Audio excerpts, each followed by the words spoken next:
All right. We'll start today with Coach Kodi Burns. To ask a question to Coach Burns, raise your hand and we'll get a mic to you.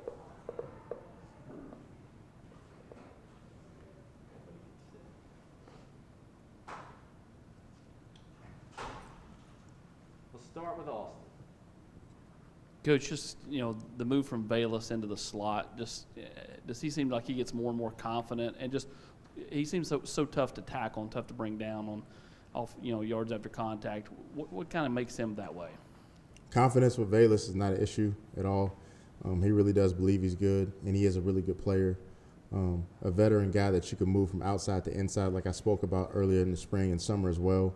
And he's been very productive in the slot. And like you said, he's almost like a running back with the ball in his hands. He's really hard to tackle. He's strong. He plays through contact. He's got really good ball skills. And just, once again, a veteran guy, played a lot of football, and excited to really see his role continue to grow and build. Coach, back in the spring, I think most of us would have thought that if you guys were going to be good at receiver, some of those sophomores were really going to have to step up. But instead, you've had three veterans step up and produce more than they have at any point in their careers. Did you see those guys as being capable of that, Cedric, Javonte, and Bayless?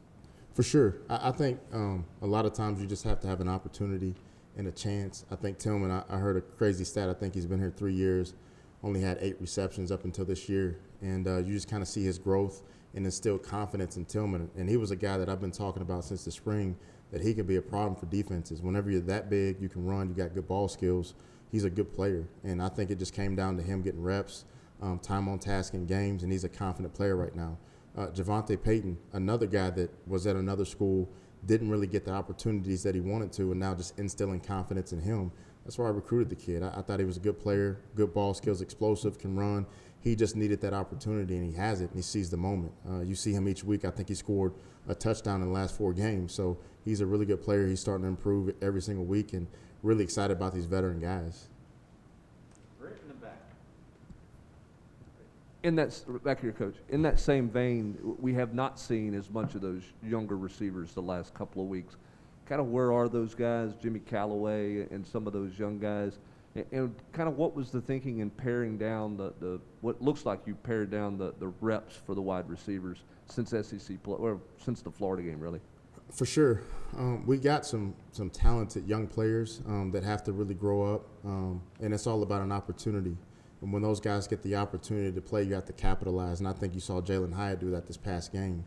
And then really you talk about getting into SEC play. One thing that I do know about the SEC is it's a big boy league, and you really want to go with experience. And we've done that the last few weeks, and I think it's paid off.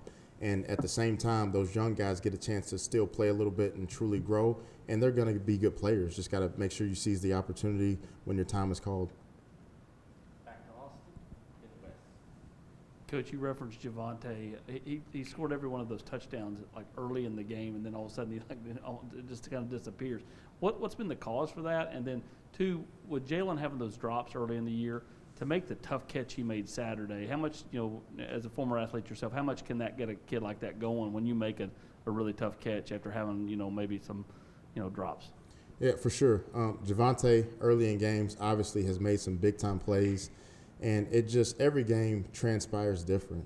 I think the last couple games, the ball was really pushed more to Tillman, which is fine. And, I mean, Tillman was making plays, and then Javonte, these last 6 or 7 weeks, very well could be him as well, being the guy. So you just got to be ready when the opportunity presents itself, and I think he will be. I think you'll continue to see Javonte make plays and not just, a one touchdown deal and kind of goes missing. We're going to try to find ways to get him the ball because he's a really good player.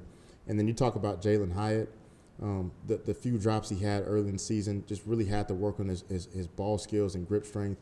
And I think that you see him growing because that catch in the end zone is not something that a normal, every single day receiver makes. You got to really work on those things. And he's put that extra work in as far as working on his ball skills and making those competitive catches. And that's one thing about this league. In the SEC, you got to be able to make competitive catches. And if he continues to do that, he's the fastest guy we got on the team. So he's going to be very, very hard to cover. Kodi, how quickly after Javonte Payne sort of arrived and got on campus and everything, how long did it take y'all to see that, okay, maybe his numbers at state weren't huge, but this guy can play? Not very long. Part of the reason we recruited him was because I saw a skill set. I saw an explosive player with really good ball skills that was twitchy and can really run. And one thing we like in this offense is we like receivers that can run and really blow the top off the coverage. And I think you've seen that in these games. All of his touchdowns have been big plays where he's getting behind the defense. And so it didn't take long when he stepped on campus to know Javonte can be a big-time playmaker for us, and he's done that so far. And so it's our job to really put him in positions to continue to do that. Jimmy? Coach, since Hendon Hooker took over at quarterback, talk about the chemistry he has built by getting all the first-team reps in practice between Hooker and the receivers. That's what it comes down to. It's time on task. It's chemistry like you talked about. Being able to get those one reps with the one receivers, the guys that you're actually going to play with, because everybody runs different. His ball is different than the other quarterbacks, right? And so it's all about the reps, and I think it's really starting to show and really pay off as far as us in the passing game, being able to hit those timing throws and some of those shots down the field. And I think that's really the difference in the season is early on we weren't making the big plays down the field. We weren't hitting those shots, and now we've really hit those shots, and it's opened up games and opened up big leads early in games where you can kind of relax and continue to play football without the stress that we've had in some of the games. Rick in the back. Hey, Coach, talk about the importance of getting off to a quick start as you guys have in the last couple weeks and what that does to the psyche of the offensive players as the game moves on. I believe that the quick starts really here at Tennessee has not been successful in the past years, and really what you want to do is get off the quick starts to get guys confident. You want to make sure early in the season that we instilled in our players that, man, we're going to get off to a quick start, be able to score points, and it's not the same old story where, oh, here we go again.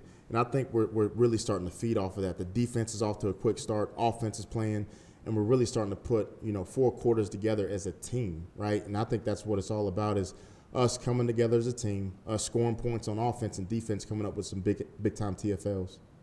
Patrick, then Vince.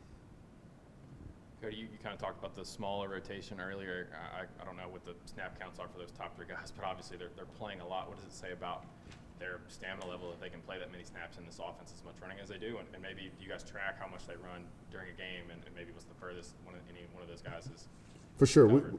We track how much our guys run in practice every single day. We track how much they run in the game. And I think it just speaks to what we do offensively, how we play up tempo, and that's how we practice. That's what we do. That's who we are.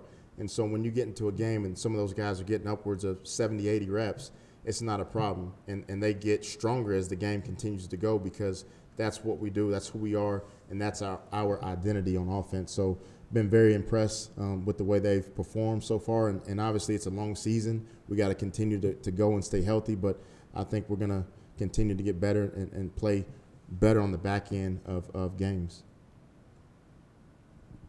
2 quick things, Cody. You kind of referenced it earlier that now that you're hitting some of those throws down the field with Hendon, that it's helping you guys on offense. But how much does it help you to evaluate your receiver room when you're able to have that consistent quarterback play and hit on some of those throws? For sure. You always want to see receivers given an opportunity to make a play, right? As we all know, I believe in if the ball touches your hands, you need to catch the ball. And we've been given those opportunities, and I think for the most part we've made some big-time plays down the field. And like you said, it gives you an opportunity to see where you are in your receiver room. When those guys' numbers get called, they have made plays, and hopefully we can continue to do that. And you guys had kind of, in the players of the postgame, talked about relaxing a little bit, in that second half of the game. How do you guys avoid that moving forward? I think just continuing to be aggressive. Our style of offense is up-tempo. We play fast. And whenever you get those big leads, it's an easy tendency, man. Let's kind of slow it down and run the clock out a little bit. But we're an aggressive offense. We're going to stay aggressive.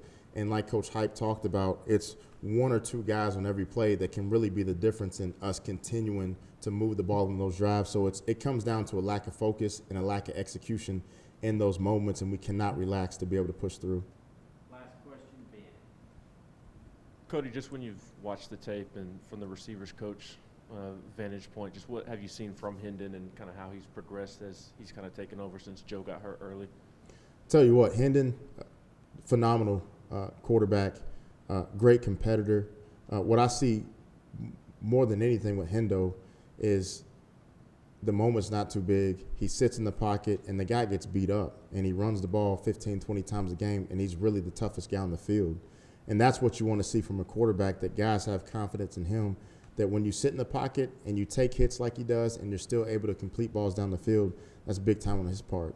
And, man, we got confidence in whoever the quarterback is, and obviously right now Hendo's kind of taken the bull by the horns the last few weeks, but been extremely excited for him because he's a great kid, phenomenal, humble competitor, and it shows up on game day. Thank you. Appreciate it.